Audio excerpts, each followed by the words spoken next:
Welcome to today's discourse at the Shekhinah Wellness Center, which is surrounding the concept of learning.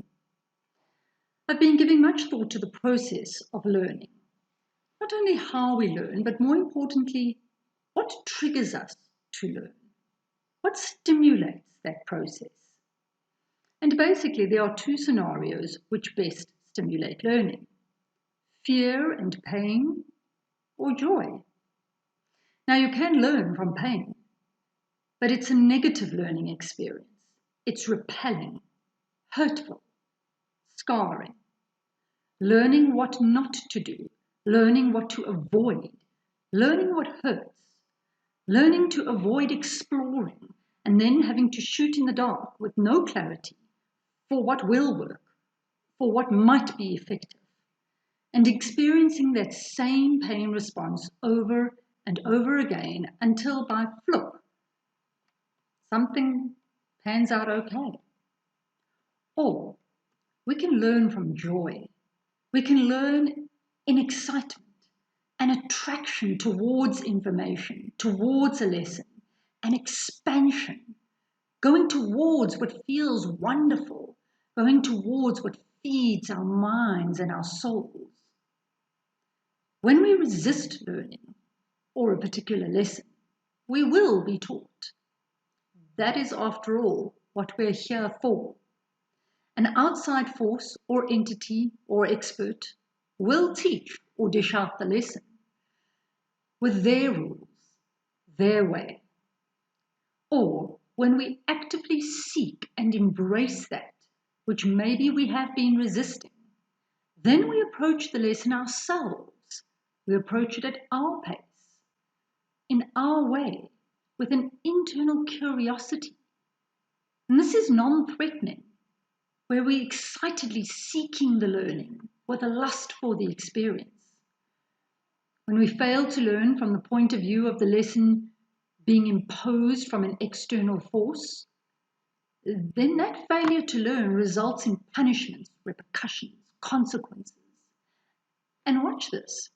If the initial lesson being imposed from an external source was difficult to learn, and we didn't master it, the bar was set too high, or perhaps we were resistant to it, that same lesson, which we still need to learn, now becomes almost insurmountable, because that failure has now added to the height of the bar. We first have to overcome the failure and then still the lesson itself. This is really setting yourself up for being stuck in a rut. I'll give you a personal example. Attending school as a young child, the teachers called on my parents and sympathized with them at having a learning disabled child. And yet, when I went to university, I completed my degree cum laude, because the schooling experience was the external imposition of that which I was resisting, being punished for not mastering. And yet, when I had a natural curiosity, when I was following a field that fascinated me, there was an internal motivation to seek out as much of the experience as possible. So let's run an example on a more abstract level. Perhaps I need to master the experience of jealousy, because I've entered into the lesson anticipating that there is another in charge of my learning experience. I'm in a relationship where my partner or my lover is now the source of that lesson. I'm now waiting for their approval or disapproval. I'm jumping to meet their bar. I'm already a little apprehensive before this has even begun. I'm worried, I'm anxious, I'm stressed. What if I get it wrong? Or what if I don't quite cut it? What if I don't make it? What if I'm too slow to catch on here? My entire sympathetic nervous system is already on high alert before I've even begun to learn. Now, the sympathetic nervous system is programmed to protect you. It's the hormones that secrete that fight or flight reaction. And they are now engaged in your learning process. You're entering into a space to attempt to learn a lesson while actually on high alert, looking, or listening out for every pitfall, for the dangers. And yes, to be humiliated in a learning process is a massive danger zone. Because my learning is being evaluated by an external source, my teacher, my partner, my lover, my employee, what is at stake? My self-worth is at stake, and I risk personal humiliation. If there's anything to get a sympathetic nervous system kicked into gear, that's going to be it. And so the only learning that is going to take place is going to be fear-based and therefore reactionary. Or when we choose to embrace life's lessons, when we become aware of our triggers and what's going on in our own lives, when we have a consciousness about our patterns and our behaviors, then using that same example of jealousy, I already recognize that that is a lesson that I need to learn, and I don't need to learn it whilst in a relationship where I have someone measuring this bar. Recognizing that I need to learn that lesson, I can already begin to question, why do I react the way I do? Why are my emotions running the show? Why do I become unreasonable and illogical in those particular circumstances? What do I need to examine? And now, because there's no external teacher or other, when I begin to explore this lesson, when I begin to ask these questions in a safe space, then any experience that I have is simply course correction. It's simply communication from the external world. You're still, of course, you need to dig a little deeper. When I seek the lesson, I seek it with a childlike curiosity, with that enthusiasm to find out more about myself, to dig in this mud of my being. And there's an excitement. What am I going to discover about myself? I want to learn more about myself, about life, about the laws that govern the universe and that govern human behavior and human responses, about what triggers me as well as other people. I want to figure it out. I'm like a scientist, determined to experiment. And so when I fail, and I will, I'm not punished. My self-worth wasn't at stake and is not taking a beating.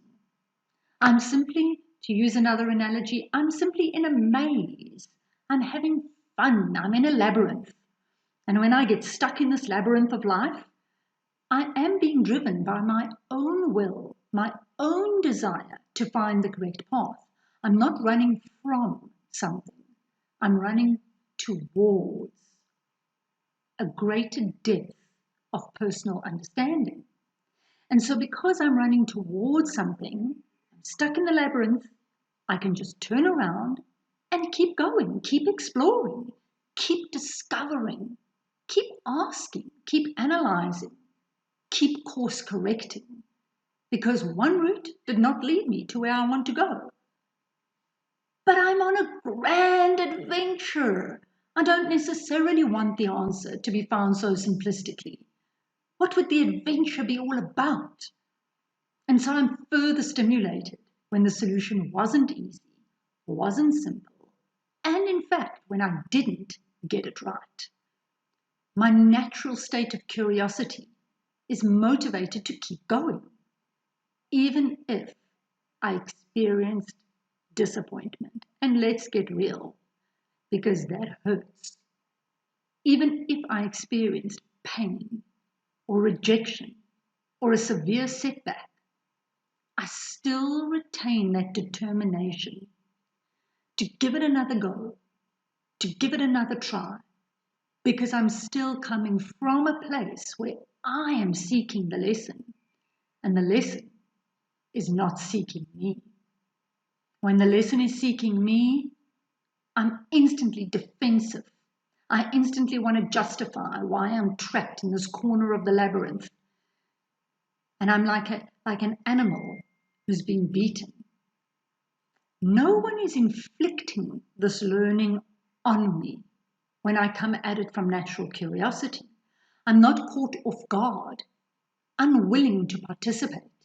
In fact, I'm a participant with you, keen to find the solution and keen to make my relationships work, to master my emotions, to think this through and to test theories. And thus, I go from thinking to application, doing, testing it out again, and then to being a new and elevated person as I master the lesson. And perhaps I only master it in bite-sized chunks. That's also okay. I'm still an elevated person. I'm not sitting at the bottom of that flight of stairs with so many more failures, now creating a skyscraper that I can never get to the top of. And so this option of crouching in the corner, beaten by the stick of some external entity, a partner telling me I'm useless at relationships, I'm stupid, I'm incompetent, and there I am protecting and defending myself instead of asking more questions. So how does this relate to the now? To the now of this global lockdown, to the now of the learning that is being dished out by not only COVID, but also by global government regulations. I'd like to cite Dr. Joe Dispenza at this point, who stated that you only accept processes, you only believe or surrender to information that is equal to your emotional state. Thus, if your emotional state is in fear or despair or frustration at this unprecedented time, your learning is going to be based on the external forces of law and disease, or the dis-ease of misinformation. Your reactions, your choices, they are going to be defensive, and your position is going to be monitored, approved, or disapproved by health organizations, law enforcement agencies, organizations, people that you have no control over. Or we can do our learning of these lessons that COVID is dealing out for us from a place of extreme curiosity. I'm excited by the questions that this has brought up for me. So many questions in so many arenas have arisen. From a medical perspective, I would never have been curious about viruses and the transmission of viruses. And now I have stimulus to be so. From a political perspective, so many questions have arisen, or ought to have, in terms of the policing of our freedoms, the restrictions of civil liberties. Questions arise so much from a psychological perspective. Human behaviors, our habits, our way of thinking, our way of responding. And now we can approach all of this with such an excitement, with a fascination for our own behavior, for our own responses, an examination of the choices that have led us to be in isolation in the homes and with the people whom we find ourselves at the moment, with an open mind. And so that as we enter into a post-COVID world, we have been seeking the knowledge that these lessons are offering us. You can ask these questions. These are the questions I've asked of myself. What is the best version of myself that I can create now? What is the best version of myself that I can step out of this period of isolation displaying to the world? In order to be that best expression of myself, in order to put it on display, I need to have asked these questions too. Who do I need to forgive? What do I want more of in this world? And if I want more of it in this world, and I expect it to exist out there after this period of lockdown, then it needs to exist within me first. Because if it exists within me, wherever I go, there it will exist because I bring it. And so that expression will already exist. Who can I love more deeply? And how can I love them more deeply? What does my best life look like? In every sphere, in relationships, in careers. And I can spend this time playing with those questions, researching them, analyzing them. I have at my disposal so much information in terms of the technology that we have available to us, which would not have been available to those experiencing the Spanish flu. And so I can play with these questions, research them, analyze them, imagine, visualize, dream, and become. And so in this period, I encourage you, create your own lessons. Play this game with life. Imagine the best possible scenarios.